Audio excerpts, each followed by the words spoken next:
1. Pourquoi Alex devait-il mourir?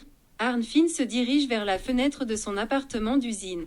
Une fois de plus, il profite de la vue sur l'Aspree. L'Aspree est une zone frontalière. Y accéder depuis les rives de Berlin-Est et Berlin-Ouest est périlleux. Il regarde en direction du pont de l'Oberbaum. Arnfinn est de taille moyenne, avec une chevelure autrefois blonde et une calvitie naissante. Il porte un jean et une photo sur le mur le montre en ancien employé entouré de ses collègues en costume-cravate. Sur l'étagère, il parcourt sa collection de disques, dont les pochettes témoignent de son goût pour la musique rock et pop des années 1970 et 1980.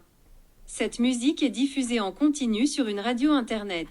Arnfinn regarde l'affichage. Station, oldie. Ses goûts musicaux sont-ils désuets? Arnfinn prend le journal sur le rebord de la fenêtre et lit les gros titres. Un Berlinois a sauté par la fenêtre car son ami avait le sida. Berlin. Dans la soirée du 7 octobre, une opération policière a eu lieu dans la Kuvrichstrasse à Kreuzberg. Les résidents ont entendu des cris d'appel à l'aide et ont alerté la police. À leur arrivée, les agents ont trouvé un corps sans vie dans la cour. Il s'agissait d'Alexander K. De l'appartement mansardé. Arnfinn, pétrifié d'horreur, lit et relit cette ligne imprimée. Non, il n'arrive pas à y croire.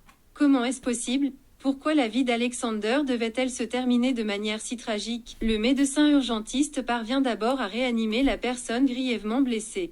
Il est transféré à l'hôpital urbain tout proche. Sa mort n'est constatée que plus tard à l'hôpital universitaire de Steglitz. D'autres détails ne sont pas encore connus.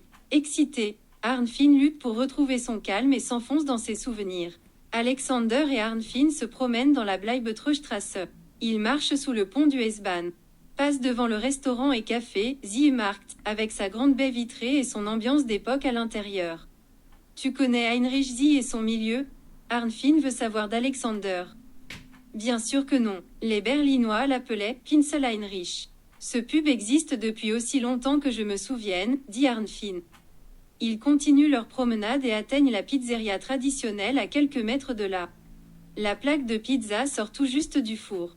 Le jeune pizzaiolo porte des gants. À l'aide d'un grand couteau tranchant, il la divise en morceaux plus petits. Il le fait par habitude, comme s'il pouvait le faire dans son sommeil. Nous avons choisi le bon moment, note Arnfinn.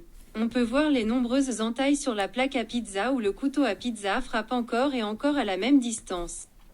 Dans le coin de la fenêtre, une autre plaque avec une pâte à pizza étalée, nappée de sauce tomate et garnie d'ingrédients tels que salami, champignons et fromage à pizza, attend d'entrer dans le four.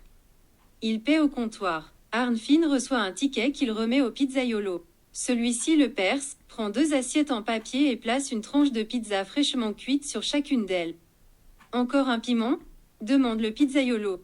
Il regarde Arnfinn et Alexander avec interrogation. Alexander hoche la tête en signe d'approbation, Arnfinn refuse avec remerciement.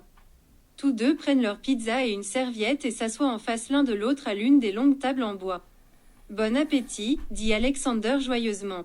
Merci, à toi aussi. La pizza est de la même qualité, seuls les jeunes pizzaiolos changent chaque année. Arnfinn est toujours debout à la fenêtre, regardant une fois de plus l'Aspree. Dans son esprit, il voit Alexander et plonge profondément dans ses yeux. Il remarque son sourire et succombe à son charme. Sa photo de profil l'enchante, ses yeux de biche, ce teint foncé et ses longs cheveux bruns foncés. Arnfinn déchire la page du journal avec colère. Ouvre une fenêtre à battants et jette les coupures à l'extérieur. Pendant un instant, elle flotte dans l'air, décrivant de petits cercles comme si elle voulait dire adieu. Puis le vent les emporte. Arnfinn essaie de se calmer, il prend une profonde inspiration. Ça sent terriblement mauvais. Il y a anguille sous roche, mais quoi? Parviendra-t-il à tirer les choses au clair, à examiner tous les faits et à se faire sa propre opinion?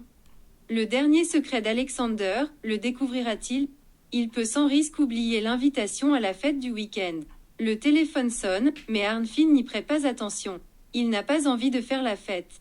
Qu'il s'éclate sans lui. Il se sent terriblement coupable parce qu'il ne l'a appris qu'ici et maintenant. Au moment de sa mort, précisément, il n'était pas là. Comment Alexander le percevra-t-il là où il est maintenant? Il ne le saura jamais. Parviendra-t-il à comprendre l'incompréhensible et à accepter ce fait? Tout le corps d'Arnfinn tremble. C'est l'automne et il ne porte qu'une chemise en coton à carreaux. Il replonge dans ses souvenirs. Bertram, comme on le surnomme, est l'un des représentants les plus éminents de la communauté de classe. Bertram vit avec sa mère dans l'une des plus vieilles maisons du centre historique autour de l'église de Jésus-Christ. La maison, avec ses murs tordus et ses plafonds affaissés, est dans un état désolant. Bertram fête lui-même son 16e anniversaire quand il arrive en classe. Bertram a une carrure athlétique et des cheveux remarquablement bouclés. Il est une tête de plus qu'Arnfine. Bertram vit au jour le jour et a autant de petites amies que de doigts à sa main. Arnfine lui rend visite chez lui.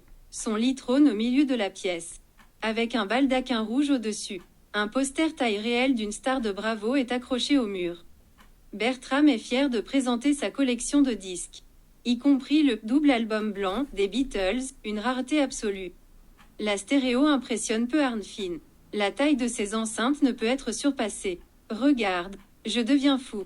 Ça te fait planer. Point mec. Bertram tient sa promesse et monte la musique jusqu'à ce que leurs oreilles bourdonnent. Le seul cinéma de la ville est à proximité immédiate. Je peux faire ce que je veux chez moi.